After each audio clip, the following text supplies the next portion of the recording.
In the tapestry of life, where every thread holds a story, America in Black and White emerges as a haven for the voices echoing through the heart of our communities. In this podcast, we wade through the rivers of our collective experiences, celebrating the vibrant hues of change brought forth by the whispers of hope and the roars of action. It's more than just a conversation. It's a journey into the heart of our society, illuminated by the light of those daring to dream and do. Join us, and let your voice be the melody that guides us toward a dawn where every color finds its place in the masterpiece of our shared destiny. Together, let's paint a future brimming with the positives that dwell in our minds and the actions that shape our world. Good evening, family, and welcome to another powerful episode of America in Black and White. I'm your host, Charles King, and tonight we're diving into a story that embodies resilience, vision, and the power of transformation. Our guest, Julbert Abraham, came to the United States from Haiti 25 years ago with no network, no friends, and unable to speak English. Yet, through determination and an unshakable belief in possibility, he built a life and a legacy that continues to inspire. From launching his first business at just 18 while in college, to building a global digital marketing agency serving over 700 clients, Joelbert has proven that challenges can be stepping stones to success. Today, as the founder of Task Maven Services, he leads a team of over 200 professionals across Asia, Africa, the Caribbean, and Latin America, helping businesses streamline operations, reduce costs, and scale with confidence. His journey is not just about entrepreneurship, it's about perseverance, empowerment, and creating opportunities for others. Tonight, we'll explore his story, his lessons, and his vision for the future. This is one you don't want to miss. Ladies and gentlemen, Mr. Joelbert Abraham. Hey, what's going on, Charles? Hello, sir. Welcome to the show. Thank you for having me. I'm excited to be here, my friend. Yes, sir. So, how's everything going? How's the holidays? And what are some of the things you'd like for our audience to know before we get into the show? I appreciate that.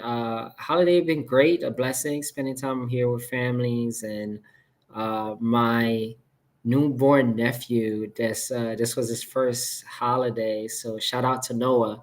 So I'm excited for him. Okay. um, and what I love the people to know about me is I love to interact. I love to learn. I'm always curious, and I'm excited to be here. Yes, sir.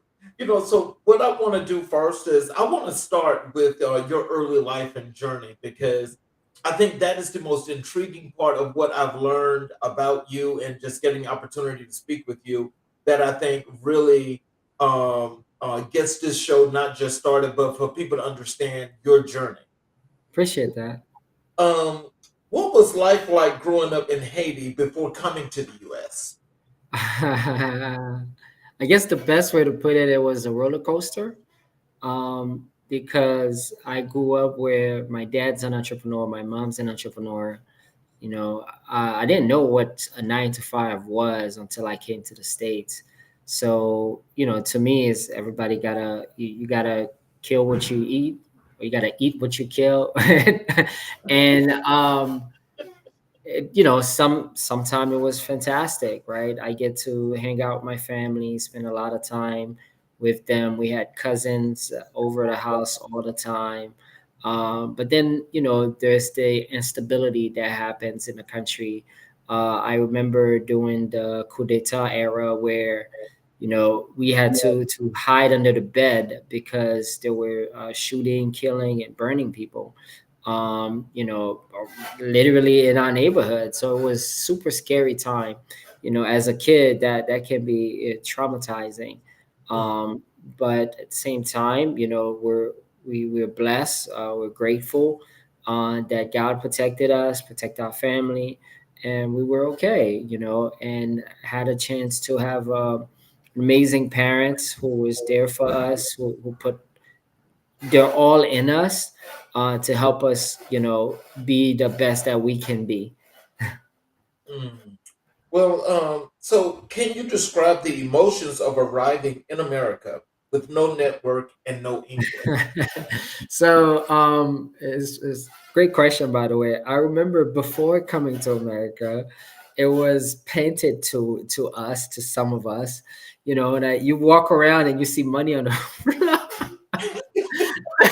You see money on the floor, so everything is peaches, like paradise, right? Right. And then when you came here and you realized that, well, first you gotta learn how to speak the language, because you can't really move the way you want to move if you don't speak the language. And that's what's hindered a lot of people in the beginning is, okay, how fast can I learn this? And a lot of people, what hold a lot of people back is they'll hang out with the people they used to hang out with, so they weren't able to learn anything new. What helped me was when I first came to the States, one, I was super excited thinking I was going to find money everywhere. That happened. But second, it was new to me. I wanted to learn, I wanted to grow, I wanted to, America has always been painted as that place that can change your life forever. If you can achieve it here, you can achieve it anywhere, right? Like, I went, I remember we flew in from to JFK Airport, me, my mom, my sisters, my dad. None of us spoke any English, and we got lost at the airport trying to find our way. And there's one person asked us, "What are we doing here?" I'm like, "Vacation, vacation." and Oh, and they wow. understood, which is great. And then we were able to let them know where we were trying to go. They were able to guide us. They even found someone that spoke Haitian Creole to help us get to where we need to be. So overall, it was exciting experience. It was new. It was also scary because you didn't know what you don't know. So it was all bottled at once. Now you got me reflecting back around that time. Well, but see, as you think about this, I mean, I think what's important is, you guys knew you wanted to make that move. You made the move. You got here. So when you got here, there was a few barriers. But can you tell us what was that inspiration as you guys were in the airport trying to get to that destination? Wow. Well, to me, right, every one of us will be probably different if you ask us. But to me, just I was just looking around, how I was in awe, right? How big JFK was, and I've never gotten on an escalator before. So I Oh, remember wow. the first time I got on the escalator. We're talking like 1999, 2000. Right. When I just getting on the escalator, I'm like, what is that? Because you see things in movies, but when you're actually in front of it, you're like, okay, how do I do that? So we kind of stand there for a little bit. Move you there. know yeah, like, cause you got the stairs moving, and I'm like, okay. And then we just I was like, okay, well, if these people are doing it, I'm gonna do it too. So just got on there. Right. Oh man. Wow. So, what motivated you to start your first business at just 18 while in college? Well, I was in college. It was my friends and I, and we went to the first HBCU, right? Chain University out of PA. And one thing that I always hear, that, hey, when you're in college, you're most likely going to be broke. You're not going to have any money. And I didn't want to be that. I didn't want to be the broke kid in college. But I also, me and my friend were like, wow, there's so many beautiful girls here. How do we talk to them? And I was like, well, why don't we start a business? Let's start a photography company. We can meet girls and make money. And we all agree. We're like, yes, let's do it. And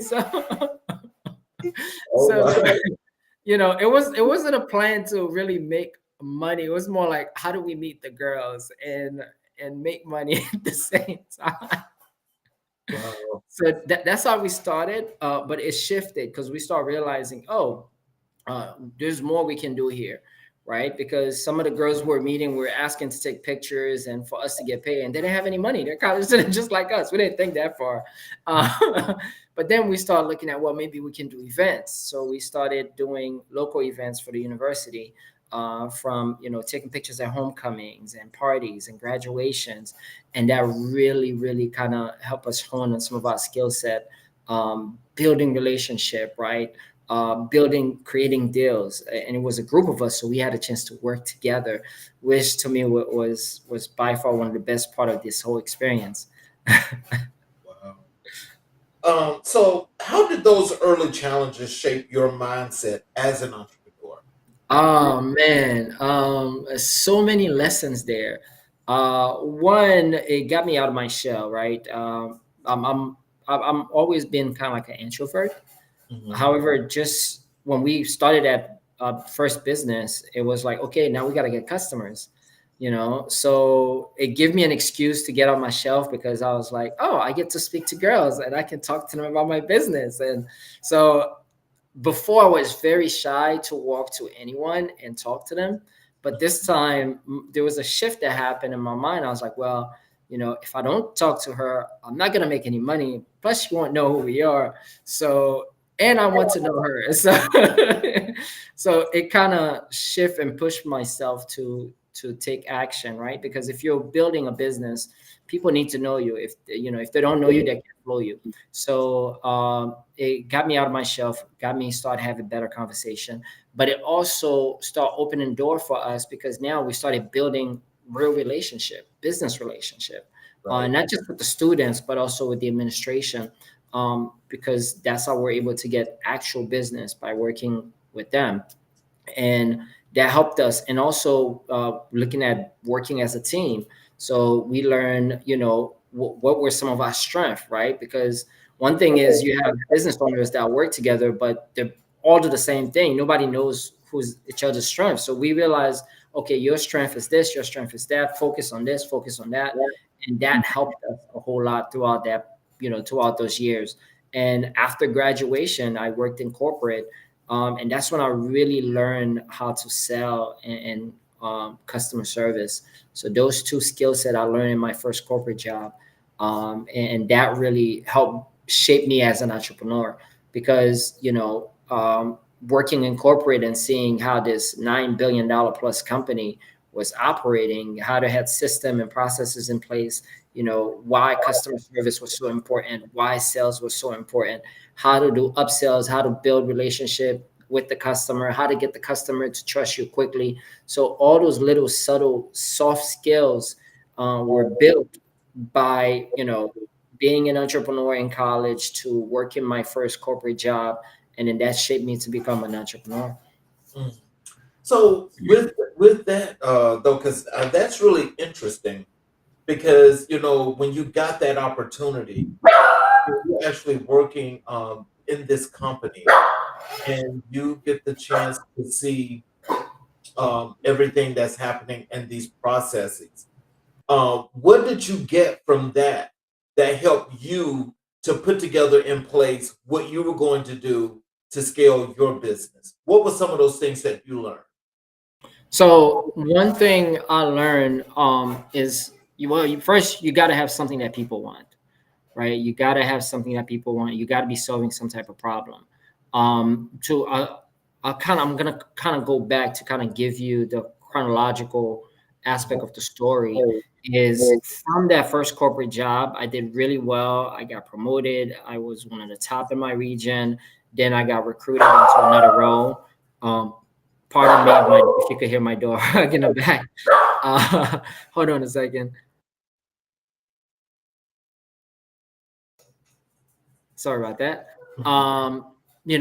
Then in addition to like learning from that part of corporate, on what kind of service people like, and getting feedback from the customers as well, on how'd you do, right? Because I work in a service-based industry in that first job, and those customer feedback was so important to help us improve in a branch. So when I started my real first business after I got my MBA and started a digital marketing agency, I was always focusing on getting my clients feedback, because Mhm. every time I get the feedback from the client, it helps us improve our product that we were delivering to them. If we were to work with a client for 6 months, or and they end up leaving us, I always wanted to have a conversation to find out why. What should we have done? What we didn't do, and then how do we make it better? So I end up having what's called like an exit interview with our clients, and that helped us a whole lot. I also learned I need to be around the right people. So I got into a mentorship program with other entrepreneurs, kind of like a mastermind peer group, where I was able to see others that were doing really, really well in their business. So I was able to learn from them as well. And that helped shape me, because now I'm learning from people who has already done it, who has gone to where I wanted to be. And now I'm able to kind of learn from them. So it's a lot of little learning lessons throughout that shape me, that shape what we're doing, that shape becoming a better entrepreneur. I hope that answers the question. Oh, yes, sir. Yes, sir. Most definitely. So what role did education play in your journey, especially earning your MBA from Northeastern? Great question. So the reason I went to get my MBA is after leaving my first corporate job, the second one I got let go on. I found myself with no job, applying for jobs every day, and that's before I started the digital marketing agency. And running out of money, being getting evicted, losing my car. So all these things happening at the same time. My mom suggested that I went and get my MBA, because you're a smart kid. Why are you wasting your life, and go get a master degree, and then you can probably get better opportunities. So getting into that MBA program, I was one of the youngest in the program. It was an executive program. Um, the network was super valuable. And I also had a chance to study abroad, where I studied in China. A group of us went to Shanghai, Beijing, and Hong Kong. And we had a chance to see how large organizations work, right, in a different culture.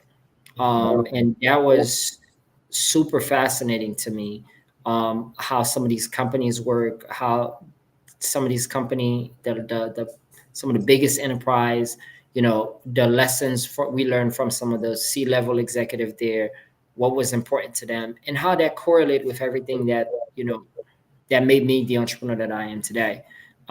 So the MBA program, to me, that was by far the most valuable part, is the network and the exposure to those different enterprise realm from different part of the world.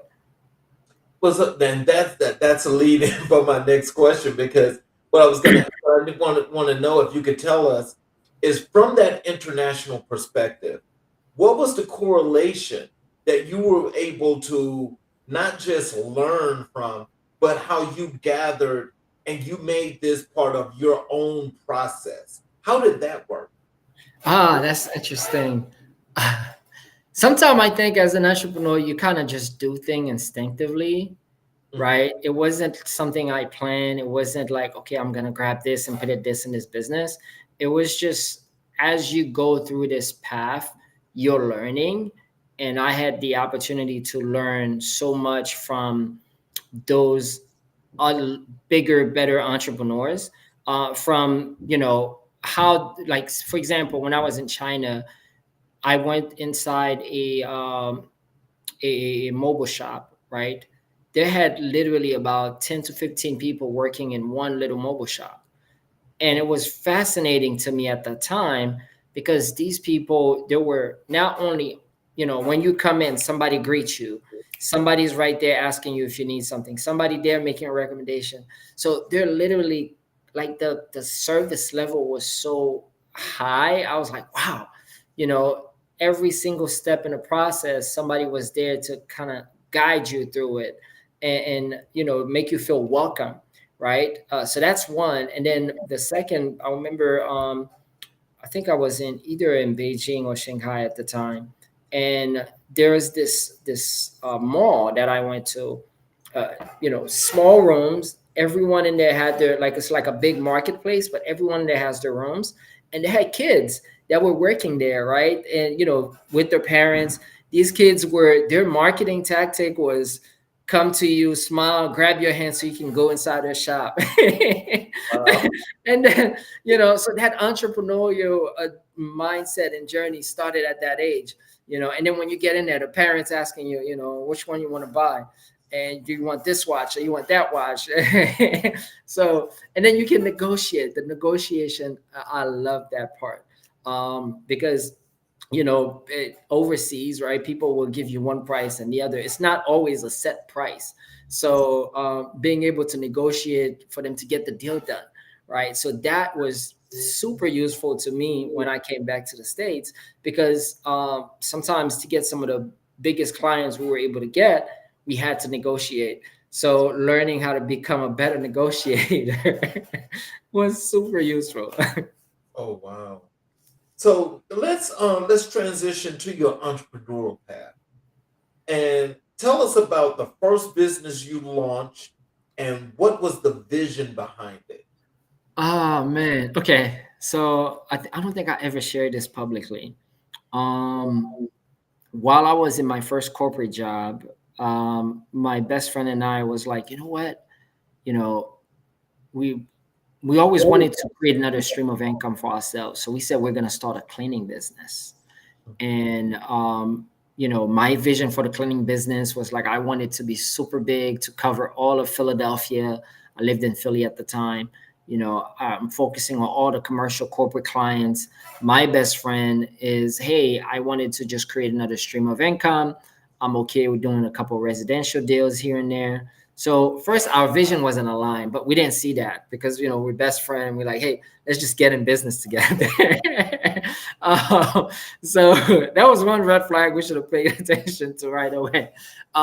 So what we did is we started this cleaning business, and while I was working at the company, some of my customers, I will share with them, hey, I have a cleaning business. If you know anyone that ever need our services, let me know.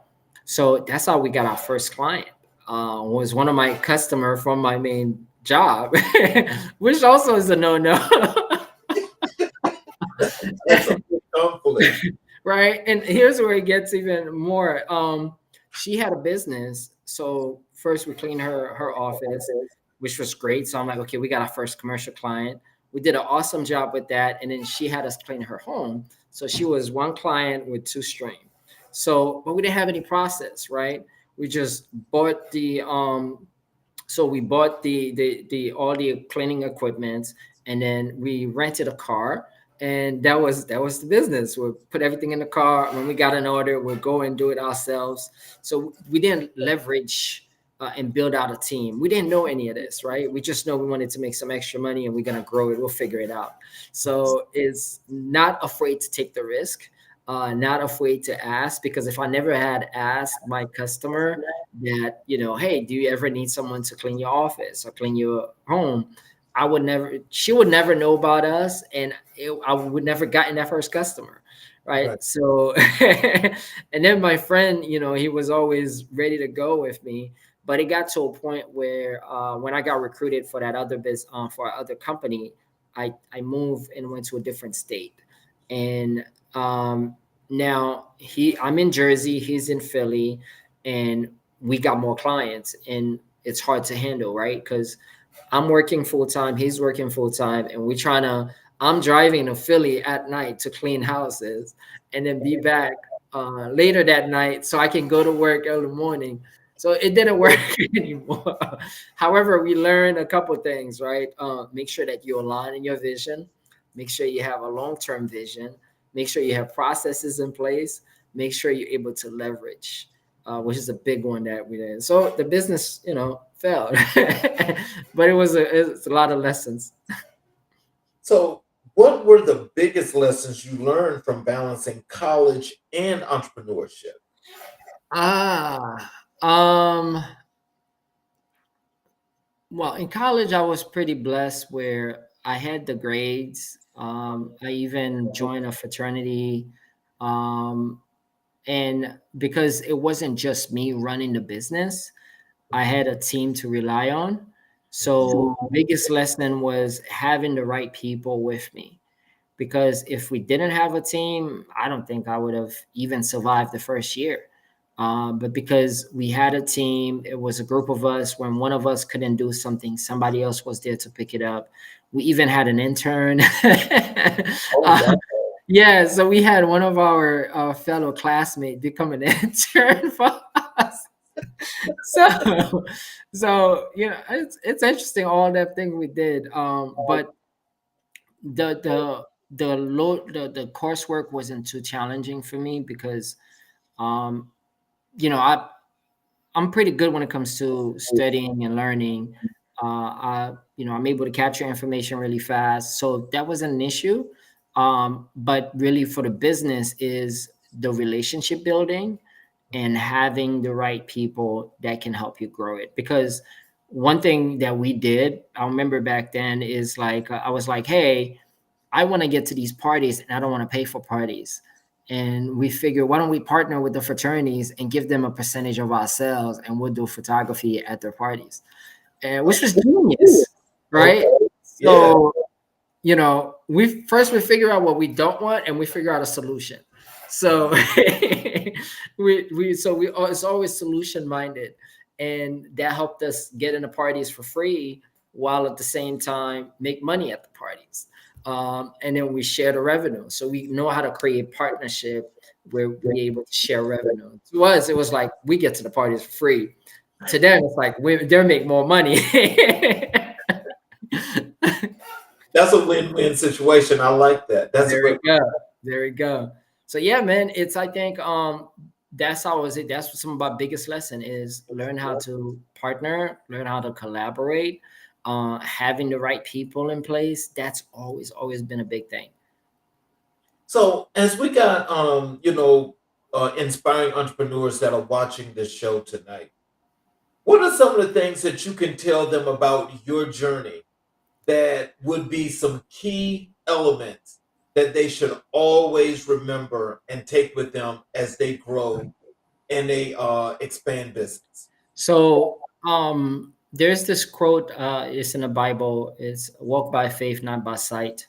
Um, that to me has been one of my biggest pillar.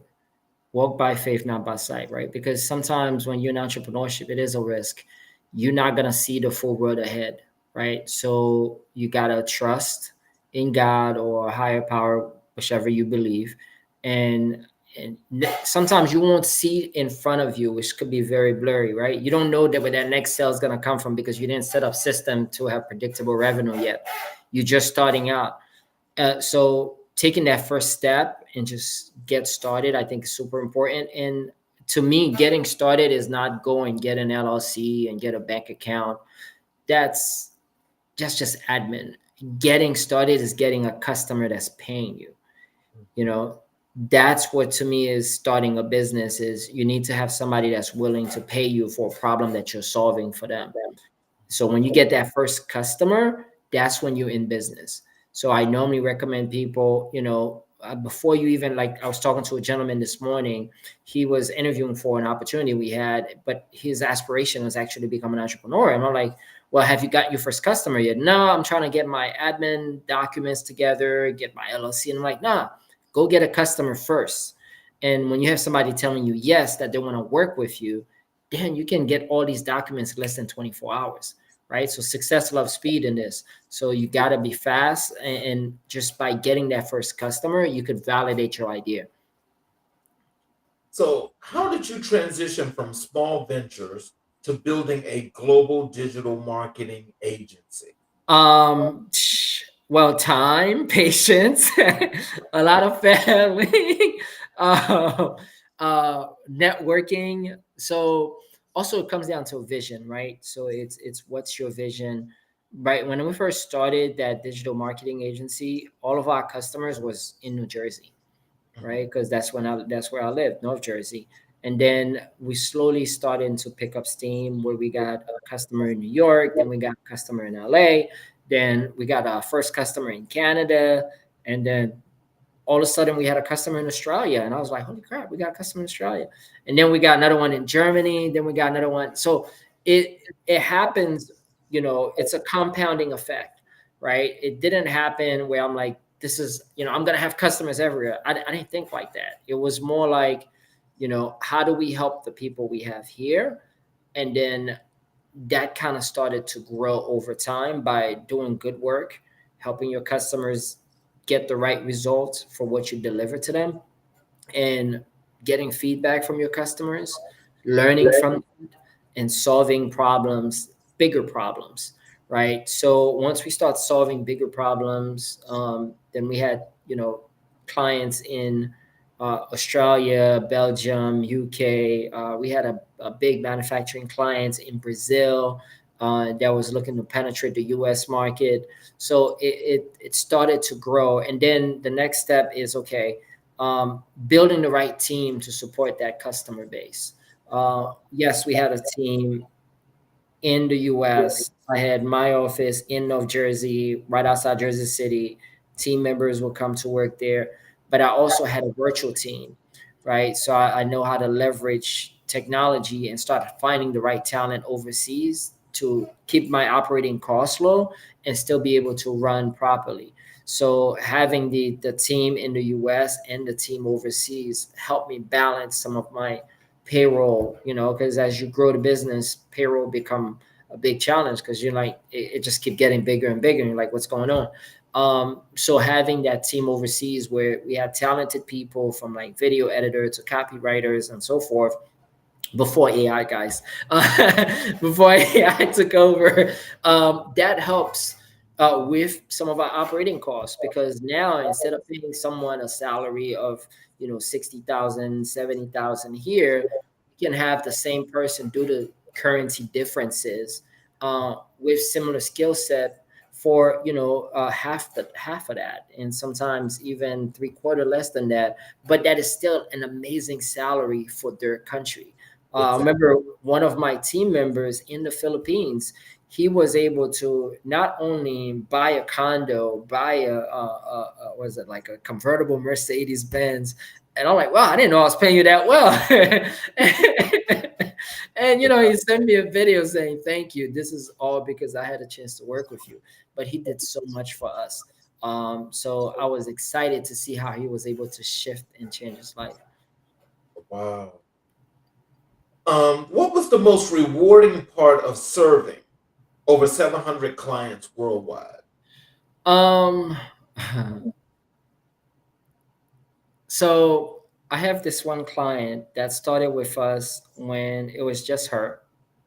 And she was super skeptical at the time. She met me at an event where I spoke, and she like, wow, I need your help.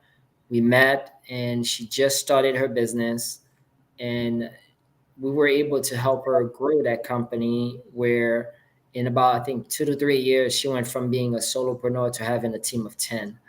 And when I had a catch-up call with her, and she was sharing with me, she was like, you were one of the people that helped me do this. To me, that was super rewarding, because not only she was able to grow her business, grow her revenue, but she was able to provide opportunity to others, because of the work that we did with her. Right. So that to me was super exciting, because it shows that, that we're not just impacting the actual client, but we're impacting several different families around the world. And it's still like this till this day, because I'm looking at some of our team members that are overseas, right? They're not just taking care of themselves, they're taking care of their families and their extended families, all from working with us. So that is super rewarding to me, because we're not only providing jobs, but we're supporting families, and those families, they're going to be impacted for the future. So that is super rewarding for me. What challenges did you face scaling a company to that level of success? A lot, from legal challenges to a lot of stuff that you don't know. You don't know what you don't know. Let's say that's probably the best way to put it. So it's a lot of stuff that you got to learn on the fly, right? Like, you know, didn't even know I needed to get business insurance at a time. Because nobody told me, or like, how are you supposed to know? I didn't even know what business insurance was. I'm like, I have insurance, like, and then you find out there's like liability, general liability. There's, So professional insurance, so cyber insurance. I didn't know. yeah, You don't know what you don't know. So um, that was an interesting challenge. Um, when the team started growing, but you had revenue challenges, being able to let people go, right? That was one of my biggest challenge, because I always wanted to help everybody. So because I always wanted to help everybody, sometimes the person that's not performing, that I should have cut a long time ago, I didn't. I hold them on for a few more months, expecting things to turn around after several conversation, and it didn't. So now I'm suffering because you're not performing, client is leaving, but I'm right, still paying you, right. right? So that's like the realness in entrepreneurship nobody really talks about. It's being able to you know take on that challenge. What they say, hire slow, fire fast, right? So being able to fire fast enough, thinking that I got to keep that person because that's how they're able to feed their family.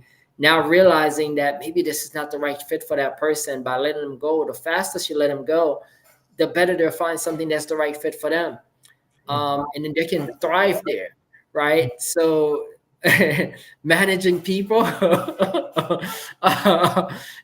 because different people have different challenges, different personalities, different goals in life, right? So knowing that, figuring out who to trust and who not to trust. So it's a lot of challenges and lessons in that journey. Wow.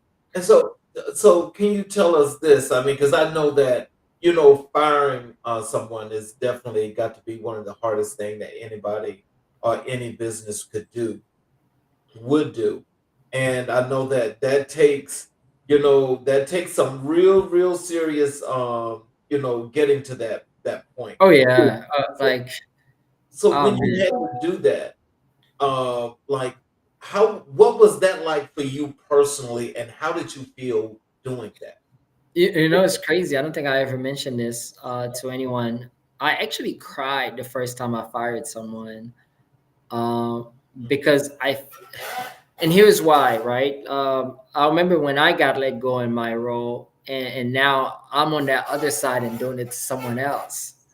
So that's like, wow, and it's something where when you're like, I remember when I got let go, and I was like, I will never work for anybody ever again. I'm gonna build my own thing. And while you're building your own thing, and then now you realize that you became the you became the machine that you said you would not be. And now you have to do it. Yeah, but you have to, Yeah. right? Because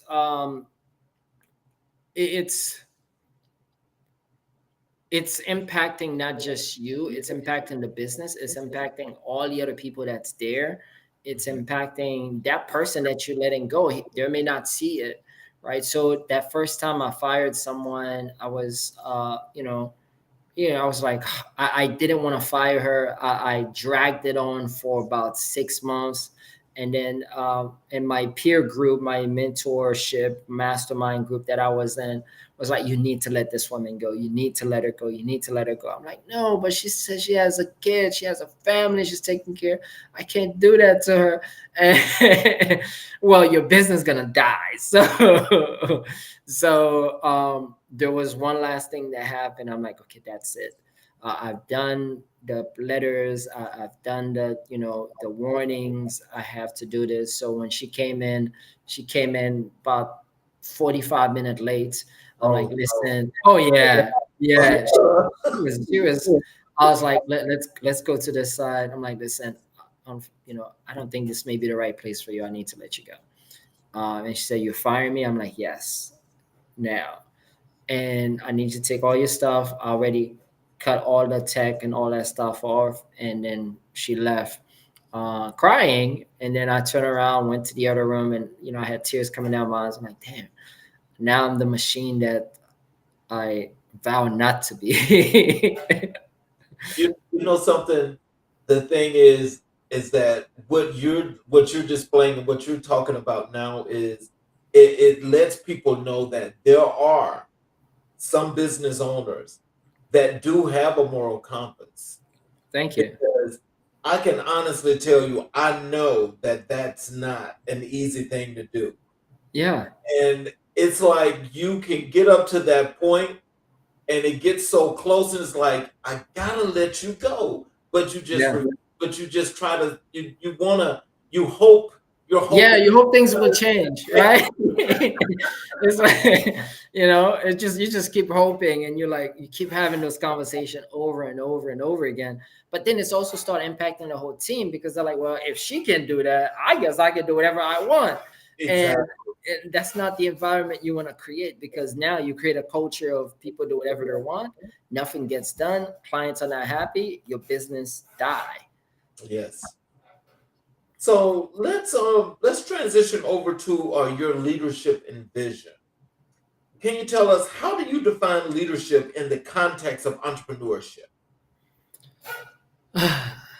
Leadership to me is really, you got to be the example. Hmm. Like, I can't expect somebody to do something that I'm not going to do myself. That um yeah, like if I'm telling you I need you to make 100 phone calls to get this deal closed, I got to be willing to make 100 phone calls as well. And I got to be able to pick up the phone and make the calls, and have those conversations, because you know at the end of the day,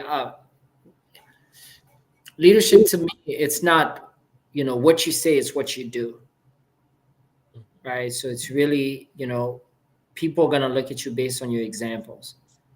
So if you're leading a team or an organization, it's really about showing people what you're doing by actually doing it.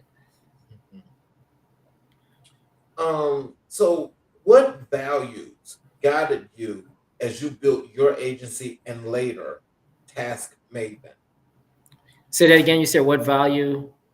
What values guided you as you built Uh, your agency and later Task Maven? transparency, transparency, and open door policy. So from that last business to this one, it's that's one of the biggest thing that we're proud of, is we're transparent when we talk to clients. They know exactly what's happening, why this is happening, and then having that open door policy where we have kind of like our business manager that kind of run everything, everything go through her. However, if any of our team members want to talk to me, they can just DM me. you know it's like, hey, can we talk? I make it simple that they can reach out. Not saying that everybody's going to reach out, but make it simple where I'm accessible if needed, and that helps a whole lot. But see, it sounds like you are a guy that likes to communicate. So how big is communication with you and your organization? Oh, that's huge. Because it's not just you know saying the thing one time, but it's saying it where people understand. And also, one thing that is super important for us is we want people that are reliable, right? So let's say, for example, I'll give you a super simple example. A few weeks ago, there was a typhoon in the Philippines, and some of our team members got hit really bad, right? Where they ran out of power and they couldn't perform the way they should. So, them communicating to me and letting me know what's going on, and really sharing what's going on with me, help us communicate that to our clients, so they know this is what's happening, this is where we are, this is why you're not able to reach them. So that's everything, because it helps create the trust. It helps staying transparent.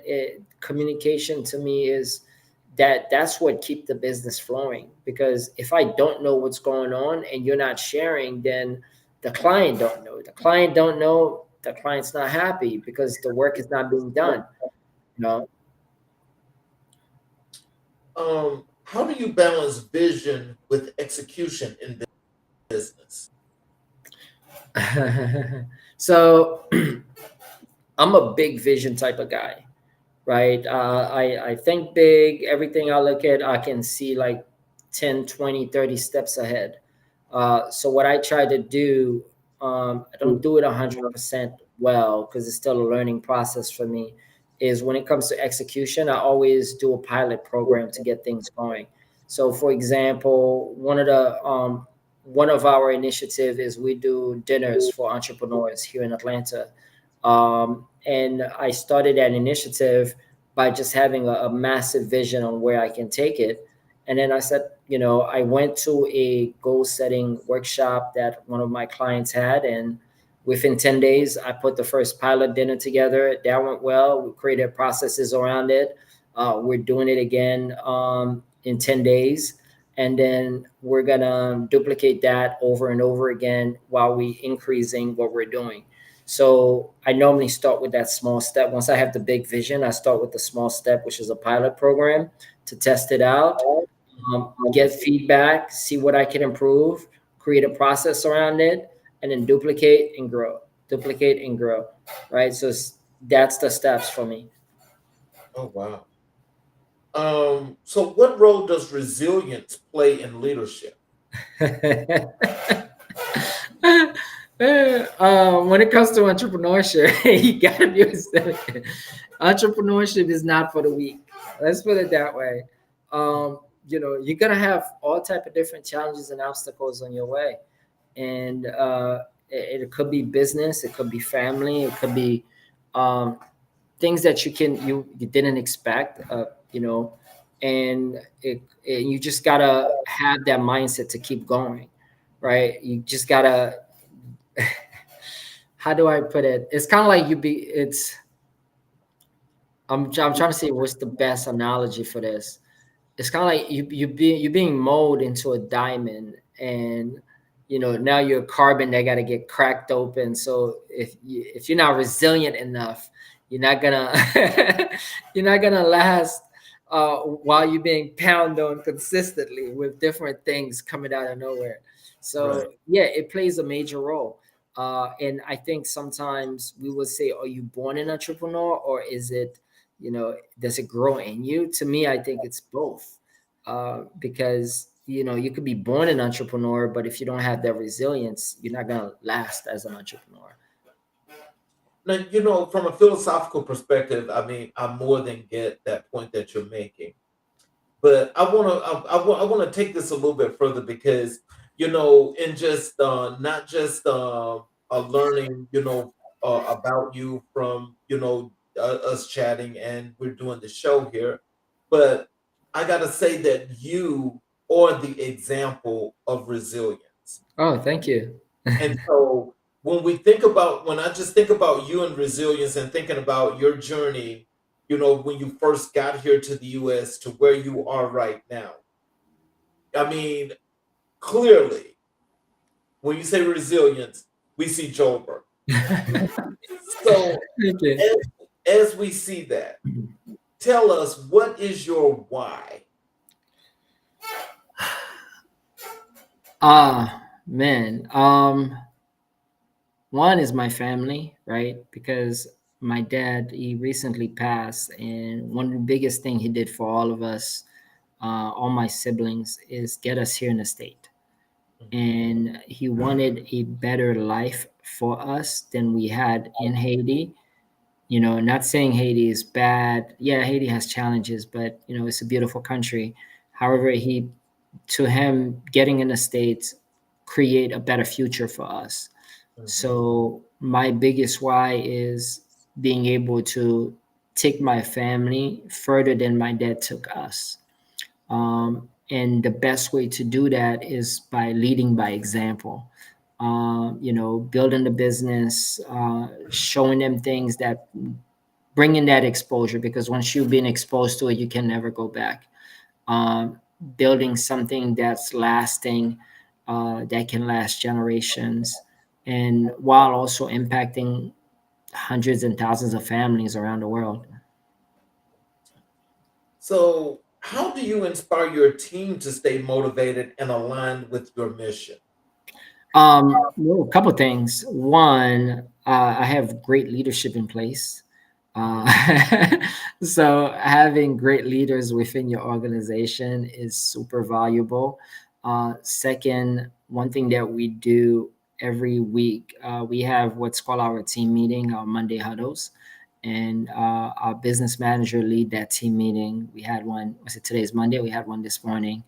Um, so that's that's one way that we communicate with people, because everybody attend that meeting, everybody get a chance to know what's going on in the organization, everybody see what's the overall vision is. And then what we like to do is promote within, and showing some of the key people that we see making strive in the organization, where that there can go, right? Because when I started the business, it was just me, and then I had one team member, and then a second one, and showing the people that we're bringing on board where these people started and where they are now, so people see that there is growth within the organization, right? So the person that's now running, our business manager, she didn't start there.